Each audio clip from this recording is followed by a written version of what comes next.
Assalamualaikum warahmatullahi wabarakatuh. Nama saya Junjun Junitri. Saya mahasiswa S2 jurusan Advent. Saya akan menjawab soal UAS dari mata kuliah teori organisasi dengan dosen Bapak Dr. Cepi Triatna MPD. Baik, saya akan mencoba menjawab soal dari studi kasus. Soal yang pertama yaitu kemukakan bagaimana Anda melihat kasus di atas dilihat dari kapasitas organisasi sekolah. Kasus bahwa sekolah unggulan negeri kali ini tidak jauh berbeda dengan sekolah negeri biasa dari perspektif kapasitas organisasi sekolah. Dapat dianalisis dari beberapa aspek seperti yang pertama itu dari manajemen sumber daya manusia. Yang mana di sini ada kesamaan dan perbedaan. Yang pertama dari kesamaan di sini adalah banyak sekolah negeri baik unggulan maupun biasa memiliki akses terhadap tenaga pendidikan yang sama dari segi kualifikasi, akademik, rekrutmen guru sering dilakukan secara sentral oleh pemerintah tanpa mempertimbangkan kebutuhan spesifik sekolah. Dan di sini ada perbedaannya yaitu sekolah unggulan mungkin memiliki program pengembangan profesional yang lebih intensif atau terfokus pada inovasi pembelajaran tetapi implementasinya tidak selalu merata. Dan selanjutnya itu yang kedua itu adanya kepemimpinan dan pengelolaan sekolah, di mana kepemimpinan dan pengelolaan sekolah di sini ada kesamaan dan perbedaan. Di kepala sekolah, di sekolah unggulan dan biasa seringkali menghadapi tantangan serupa dalam hal kebijakan. Di sekolah unggulan sering dianggap memiliki di sini ada kesamaan itu dalam kebijakan pemerintah, administrasi dan pengelolaan konflik. Ada juga perbedaan di sini, perbedaannya yaitu kepala sekolah di sekolah unggulan sering dianggap memiliki kapasitas kepemimpinan yang lebih strategis dan inovatif, namun tanpa dukungan sumber daya yang memadai, kemampuan ini sulit diterapkan secara optimal. Dan yang ketiganya yaitu adanya fasilitas dan infrastruktur. Kesamaannya yaitu banyaknya sekolah negeri termasuk sekolah unggulan masih menghadapi keterbatasan fasilitas dasar seperti ruang kelas, laboratorium, atau teknologi pendidikan. Di sini juga ada perbedaannya. Sekolah unggulan mungkin memiliki akses dan fasilitas tambahan, tetapi tidak diimbangi dengan optimalisasi penggunaan keunggulan tersebut menjadi kurang signifikan. Ada juga yang keempatnya yaitu adanya kurikulum dan program unggulan. Yang mana kesamaan di sini ada semua sekolah negeri mengikuti kurikulum nasional yang sama. Perbedaan program unggulan seperti kelas khusus atau pembelajaran berbasis proyek seringkali bergantung pada inisiatif sekolah, bukan pada sistem yang terstruktur. Dan adanya perbedaan di sini yaitu sekolah unggulan dapat memiliki program tambahan yang didesain untuk meningkatkan kualitas pembelajaran, tetapi tidak semua program ini berhasil diterapkan secara efektif di semua sekolah unggulan. Jadi dilihat dari di sini yaitu analisis kapasitas organisasi sekolah di sini, kasus tersebut menunjukkan bahwa meskipun sekolah tersebut digolongkan sebagai sekolah unggulan, hasil yang diperoleh oleh lulusan tidak jauh berbeda dengan sekolah biasa. Ini bisa mengidentifikasi bahwa kapasitas organisasi sekolah tersebut mungkin tidak sepenuhnya optimal dalam mengembangkan potensi siswa. Kapasitas organisasi mencakup infrastruktur, kualitas pengajaran, serta pengelolaan sumber daya manusia dan sumber daya lainnya. Dan ada juga di sini faktor-faktor yang mempengaruhinya. Beberapa faktor yang mempengaruhi kapasitas organisasi sekolah yaitu misalnya kualitas kurikulum, kompetensi guru, dan sistem pembelajaran yang diterapkan. Jika ada kekurangan dalam aspek ini, maka meskipun sekolah tersebut unggul di sisi fasilitas atau status, dampaknya terhadap kualitas lulusan bisa terbatas. Jadi kesimpulannya, perbedaan antara sekolah unggulan negeri dan sekolah negeri biasa dari segi kapasitas organisasi seringkali lebih bersifat persepsi daripada kenyataan. Tanpa dukungan sistematik pengelolaan yang strategis, dan pemanfaatan sumber daya secara optimal, sekolah unggulan bisa kehilangan keunggulannya kompetitifnya. Oleh karena itu, penguatan kapasitas organisasi sekolah secara merata menjadi kunci dalam mengatasi kesenjangan ini. Baik, selanjutnya itu pihak dan menciptakan inovasi yang berkelanjutan. Dan yang keduanya itu pemanfaatan kekuasaan secara strategis. Kekuasaan harus digunakan untuk memberdayakan, bukan sekedar mengendalikan, serta melibatkan semua pemangku kepentingan. Yang ketiganya pengendalian yang efektif. Sistem pengendalian harus berorientasi pada evaluasi berbasis data untuk memastikan program unggulan memberikan hasil nyata. Dengan pendekatan ini, perbedaan signifikan antara sekolah unggulan dan sekolah biasa dapat diwujudkan sesuai dengan harapan masyarakat dan tujuan pendidikan nasional. Soal yang keempat yaitu kemukakan apa penyakit organisasi yang ada pada kasus tersebut dan bagaimana Anda memecahkannya. Di sini penyakit organisasi pada kasus sekolah unggulan negeri yang jauh berbeda dengan sekolah negeri biasa di sini, yaitu adanya satu, kepemimpinan yang lemah. Kepala sekolah kurang mampu memimpin secara visioner dan strategis untuk menciptakan perbedaan nyata antara sekolah unggulan dan sekolah biasa. Atau tidak ada inovasi atau inisiatif baru yang signifikan untuk mendukung status unggulan. Dan yang keduanya itu budaya kerja yang pasif. Di sini guru dan staf kurang termotivasi untuk memberikan kinerja terbaik, kurangnya penghargaan atau tantangan. Dan juga budaya kerja cenderung monoton dan tidak mendukung inovasi. Lalu yang ketiganya itu pengelolaan sumber daya yang tidak efektif. Sekolah unggulan tidak memanfaatkan sumber daya yang tersedia, seperti contohnya fasilitas, anggaran tambahan, atau program khusus secara optimal.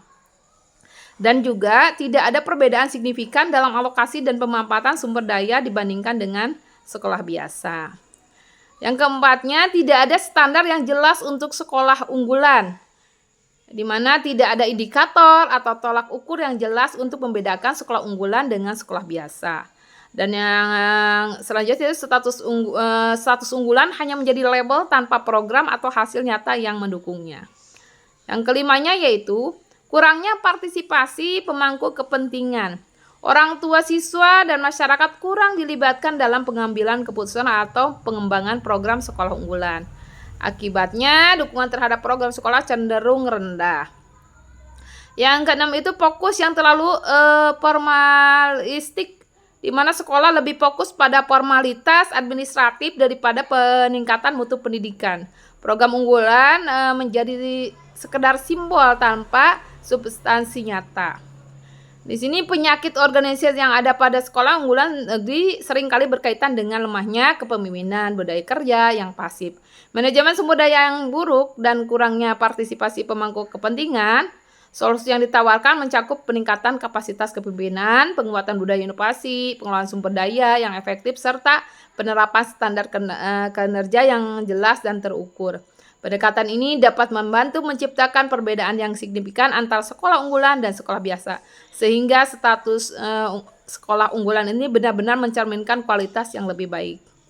Baik, selanjutnya itu soal nomor 5. Menurut Anda, bagaimana upaya yang harus dilakukan pihak sekolah supaya sekolah sebagai suatu organisasi dapat menjadi efektif di masa depan?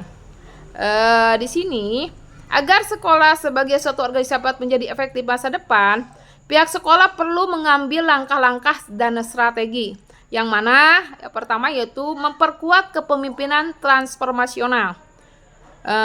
Di sini kepala sekolah harus menjadi pemimpin yang inspiratif dengan visi yang jelas jelas untuk masa depan yang akan datang.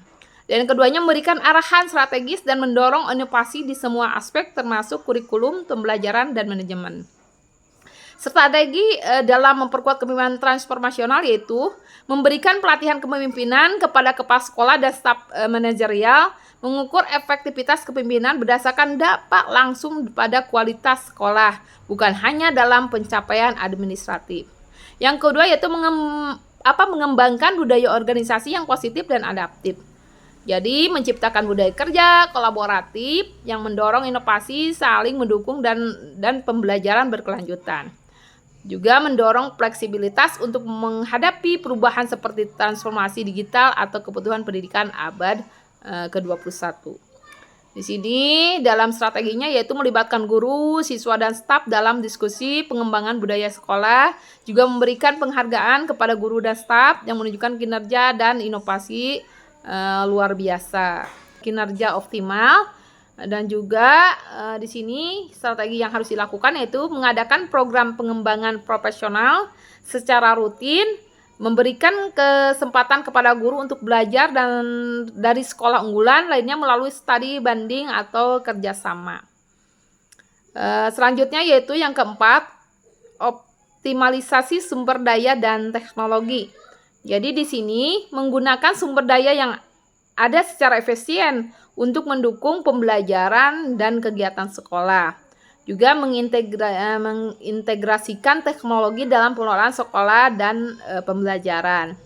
Bagaimana strateginya yang harus dilakukan yaitu membuat sistem manajemen sekolah berbasis teknologi untuk mempermudah administrasi, pemantauan kinerja siswa, dan komunikasi dengan orang tua. Juga mengalokasikan anggaran untuk pembaruan fasilitas belajar seperti laboratorium, perpustakaan digital, atau perangkat teknologi. Yang kelimanya yaitu melibatkan pemangku kepentingan secara aktif. Jadi apa yang harus dilakukan di sini yaitu melibatkan siswa, orang tua, alumni, dan komunitas dalam perencanaan pelaksanaan dan evaluasi program sekolah. Membentuk kemitraan dengan pihak eksternal seperti perusahaan atau universitas untuk mendukung program-program sekolah. Di sini strategi yang harus dilakukan yaitu mengadakan forum komunikasi rutin dengan pemangku kepentingan untuk berbagi visi, tujuan, dan evaluasi program. Juga menggalang dukungan dari alumni atau komunikasi lokal untuk membantu pengembangan program unggulan.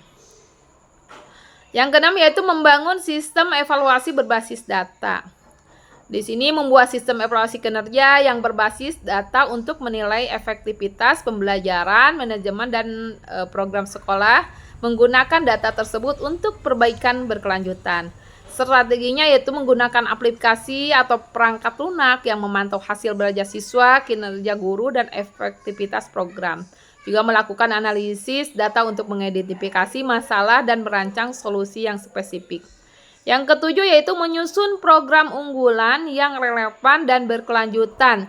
Jadi di sini merancang program yang sesuai dengan kebutuhan siswa dan tantangan global seperti pendidikan, ya, literasi digital atau kewirausahaan.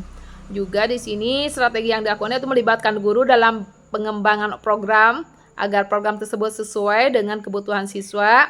Juga mengadakan evaluasi berkala untuk memastikan program unggulan memberikan dampak nyata. Yang kedelapan yaitu yang terakhir, memastikan keseimbangan antara akademik dan karakter. Jadi di sini yang harus dilakukan yaitu tidak hanya fokus pada pencapaian akademik, tetapi juga ada pembentukan karakter, etika, dan keterampilan sosial siswa. Ini benar-benar yang harus kita lakukan ya dalam pembentukan karakter siswa, etikanya dalam keterampilan sosial. Yang selanjutnya itu melakukan strategi di sini itu mengintegrasikan pendidikan karakter ke dalam kurikulum dan kegiatan ekstrakurikuler. Juga mengadakan kegiatan sosial dan budaya yang melibatkan siswa untuk mengembangkan empati dan keterampilan interpersonal.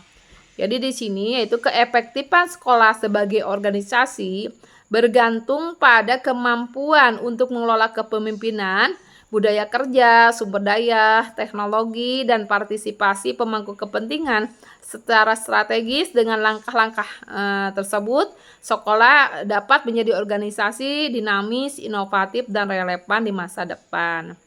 Demikianlah jawaban soal UAS mata kuliah teori organisasi. Wassalamualaikum warahmatullahi wabarakatuh.